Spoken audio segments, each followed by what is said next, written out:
we're going to go through and just do some basic meditation. We'll do it with oils and without oils, but in doing it, like, for example, let's activate the heart. There's little tricks about like how to activate the heart a little bit more than normal. And it's not just put your awareness on this, put your visualization on that.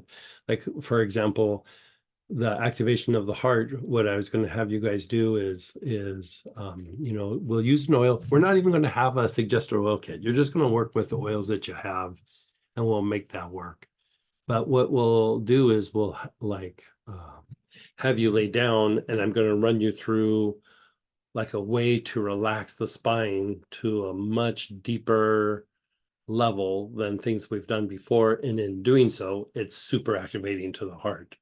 And so there's stimulating the heart. It's kind of like what we were talking about before with Dan about the difference between mystical and esoteric. Esoteric is like, okay, put your awareness on your heart, activate the heart. Mystical is like, do whatever you got to do on the inside to make that heart big, right? Now, if you put the two together, it makes the heart even bigger, right? So we're going to do like a mix and match throughout the day. It's almost going to be like, instead of just like, okay, let's fire through this technique, let's fire through this technique, we're going to play with like doing the meditations and then play with the things that will enhance it by just doing these little simple kind of exercises and practices. And then you can also see like, oh, when I do this prep work for doing meditation with my spine, it also helps me to feel better, and it changes the way my mind works. It reduces my back pain. It, does all these other things, and it makes my meditation better, right? And so we're going to play with the meditations that we'll do with oil and without oil, but we're going to look at what are the inside processes that can enhance this thing of, doing meditation. And it could even be like even just connecting with the people around us. The mechanisms are very similar. They're just a lot of times the intention is thinking about particular things, but like, oh, I want to connect with this person. Oh, I want expansion. Oh, I want this. But when you go through and start resolving some of these issues, you start getting good at all of them. Like, it's like you are, again, you're doing it from the inside out, and you're increasing like intuition's ability to make things happen in all these places. Where intellect is like, what's the technique? What's the technique? What's the technique?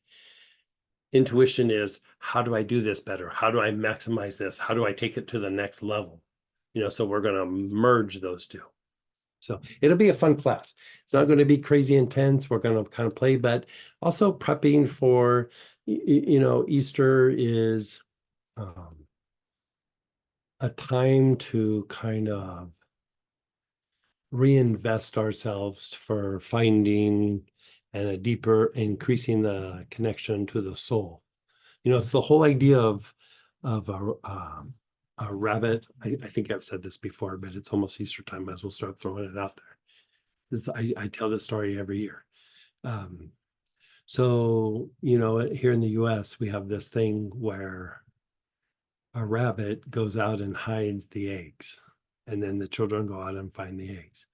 So the rabbit symbolizes our instinctive self, our self that is tied to reaction without really thinking or feeling. It's instinctive responses are automatic behaviors, automatic thinking, which means your mind and your emotions don't process it. You take an action, and then after the fact, you go, what does that mean?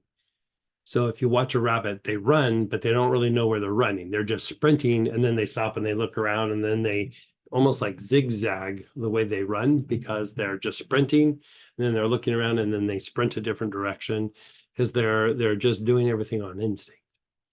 And so in the alchemical practices, the symbol for the soul is the egg. And so here the rabbit has hidden the egg from us all, like we've gotten away from the soul. And so this idea of hunting for the Easter eggs is in a very metaphoric way teaching the children that at some point, or just, us, at some point, we have to find the soul that our instinctive self has hidden from us. And so it's tied to this big energetic cycle of seasons that we go through. And it's initiated at Christmas, or at the time, it's actually solstice, but it's initiated at solstice, and then it ends with Easter. And so in this process, as you come out of it, it's like, okay, I have a little bit deeper, better perspective. The best that I can, I need to find my egg this year. Like, I need to find it a little bit better than I did last year. Like every year you keep trying to find that inner Easter egg, which is really just finding that observer within you that observes the vehicles, that sees that higher perspective, that is, shamanically, we would say, to wake up from the dream, and then to wake up from the dream within the dream, and then the dream within the dream within the dream.